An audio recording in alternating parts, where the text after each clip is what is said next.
តើបងប្អូននៅក្នុងវីដេអូនេះខ្ញុំនាំបងប្អូនមកស្គាល់ស្ត្រីម្នាក់ដែលបានកំពុងតែក្លាយជានាយករដ្ឋមន្ត្រីស្ត្រីដំបូងគេបំផុតនៅក្នុងប្រវត្តិសាស្ត្រជប៉ុនបងប្អូនលោកស្រីមានឈ្មោះថា Sane Takaichi រដ្ឋសភាជប៉ុននៅថ្ងៃទី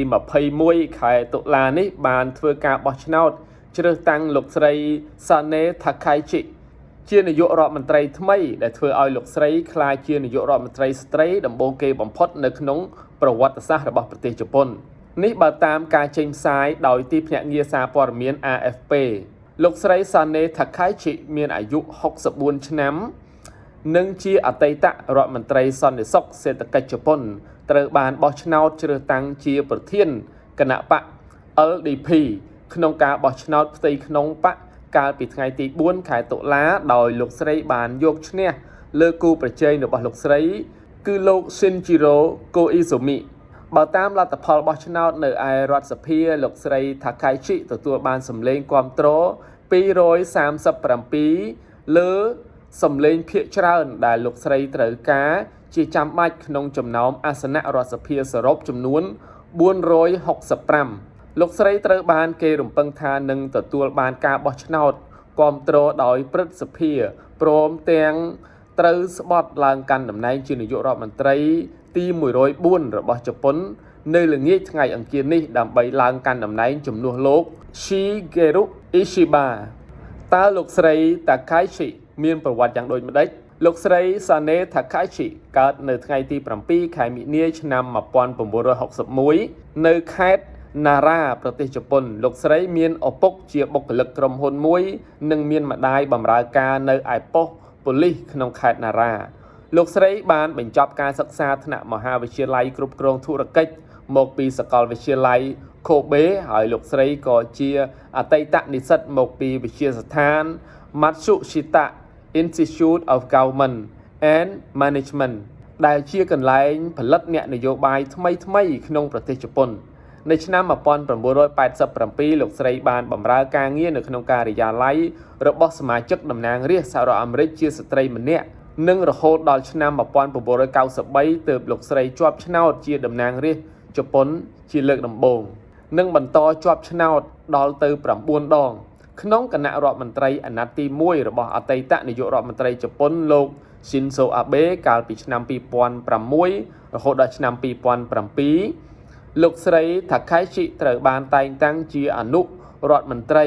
ទទួលបន្ទុកលើខេត្ត Okinawa និងកិច្ចការដែនដីភាគខាងជើងព្រមទាំងជាអនុរដ្ឋមន្ត្រីទទួលបន្ទុកគោលនយោបាយវិទ្យាសាស្ត្រនិងបច្ចេកវិទ្យាក្រោយមកទៀតលោកស្រីបានកាន់តំណែង2លើកក្នុងនាមជារដ្ឋមន្ត្រីទទួលបន្ទុកកិច្ចការផ្ទៃក្នុងនិងទូរគមនាគមន៍ចាប់ពីឆ្នាំ2014រហូតដល់ឆ្នាំ2017និងឆ្នាំ2019រហូតដល់ឆ្នាំ2020ហើយកាន់តំណែងជាប្រធានក្រុមប្រឹក្សាស្រាវជ្រាវគោលនយោបាយរបស់គណៈបក LDP ដែលជាតំណែងដ៏សំខាន់មួយចំនួន2លើករហូតដល់ក្រោមរដ្ឋាភិបាលដឹកនាំដោយអតីតនាយករដ្ឋមន្ត្រីលោក Fumio Kishida ក្នុងឆ្នាំ2022លោកស្រី Takaichi បានកាន់តំណែងជារដ្ឋមន្ត្រីសន្តិសុខសេដ្ឋកិច្ចអ្នកនយោបាយជើងចាស់ជាស្ត្រីរូបនេះបានរក្សាគម្លាតពីលោក Ishiba ដែលបានផ្ដួលលោកស្រីក្នុងការបោះឆ្នោតនៅឆ្នាំ2024និងបានបដិសេធទទួលយកតំណែងជាប្រធានក្រុមប្រឹក្សាទូតដែលជាតំណែងដ៏សំខាន់មួយដែរនៅក្នុងបកលោកស្រីបានរៀបការជាមួយស្វាមីដែលជាអតីតសមាជិកតំណាងរាស្ត្រលោក Taku Yamamoto អ្នកទាំងពីរបានរៀបការនឹងគ្នាក្នុងឆ្នាំ2004តែបានលែងលះគ្នានៅក្នុងឆ្នាំ2007ដោយសារតែការខ្វែងគំនិតគ្នា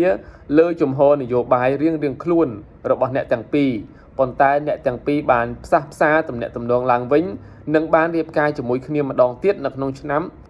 2021លោកស្រី Takaichi ជាមនុស្សម្នាក់ដែលគាំទ្រយ៉ាងខ្លាំងដល់គោលនយោបាយសេដ្ឋកិច្ច Obenomics របស់លោក Obe ហើយលោកស្រីក៏ជាមនុស្សម្នាក់ដែលយកអតីតនាយករដ្ឋមន្ត្រីអង់គ្លេសលោកស្រី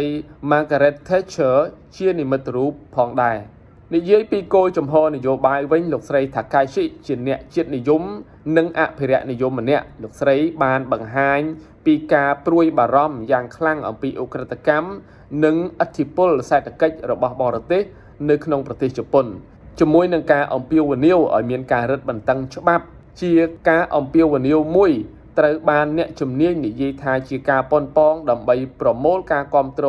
ពីការបោះឆ្នោតមកវិញដែលបានដកការគាំទ្រពីគណៈបក LDP ទៅគាំទ្រគណៈបកជាតិនិយមថ្មីមួយ